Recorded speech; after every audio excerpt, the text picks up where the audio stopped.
Welcome to the Comic Book Shop of Doom. I'm your host. Here's another video that we got here. I'm going to call these museum pieces. So basically, I'm going to start combining like the unboxing videos and the other things. So this is what I got in the mail yesterday. I got this off of eBay. So there's a B movie from like 1989 called Terminal Force. It was directed, produced by Fred Olin Ray. He's a B movie producer. And this was made in the dying days of New World Pictures before they shut the place down. And New World still exists as a corporate name in the Fox family. So like the News Corp owns it for a bunch of TV stations. But it was Roger Corman's company. He started it in 1970. Then he sold it in 1983 to three lawyers. They expanded it really, really big. They bought Marvel Comics in 1986. And by 1989, they were running out of money and they were shutting down. And they were a victim of the Black Friday on Wall Street in 1988, where everything crashed. They had a lot of bonds and stuff out. And so this was a movie that came out that they were going to release, and then it came out, but this is the secondary label it was on, was R&G through Star Maker, and R&G bought the rights to the most of their film library. And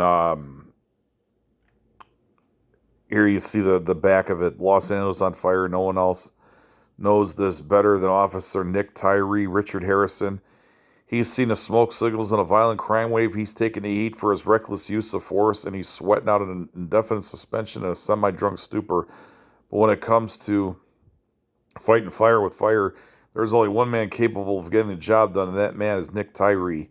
When the daughter of a star witness is brutally abducted by a mob kingpin, Johnny Ventura, Nick Tyree is forced back into action with the help of his best friend Slim, Troy Donahue, and a stripper named Delilah, Dawn Wildsmith. Dawn Wildsmith was a side note, Fred Olin Ray's wife at one point. Tyree begins the hunt for the dangerous and elusive Ventura.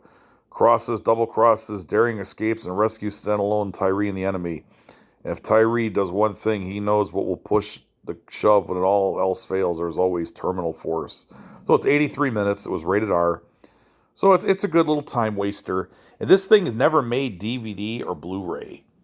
So that's one of the things that's key is it's hard to find. And I remember this. Like they had a whole slate of movies that never came out in 1989. They ended up pushing the Punisher movie to 1991 and it went right to video. And the Dolph Lundgren Punisher movie, they filmed that in Australia.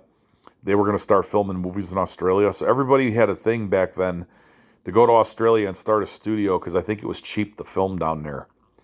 And they killed it off. So, yeah, here's a B movie. This is going to go into my museum one day. I'm going to have a movie, comic book, props, pop culture, toy museum. So all of those things are going to be in there, and I'm going to do a Kickstarter eventually to try to raise some money. I have a way of actually making it self-sustaining, where I want to do a building where I could run shows. I could run like comic book conventions and stuff like that there, and that would be the revenue generator. And then on the side, I would have a museum, and that would pay for the museum, and I wouldn't have to keep asking people like they do on these other sites. They keep asking for money. I mean, donations would be appreciated but I wouldn't have to keep asking people. I wouldn't have to worry about paying for it. So every week I'd like to run shows there, and that would pay for the museum. And I got somewhere to house my collection of stuff, and I would make money to buy more. So I have a ton of stuff. My house is loaded with this stuff. So everybody enjoy.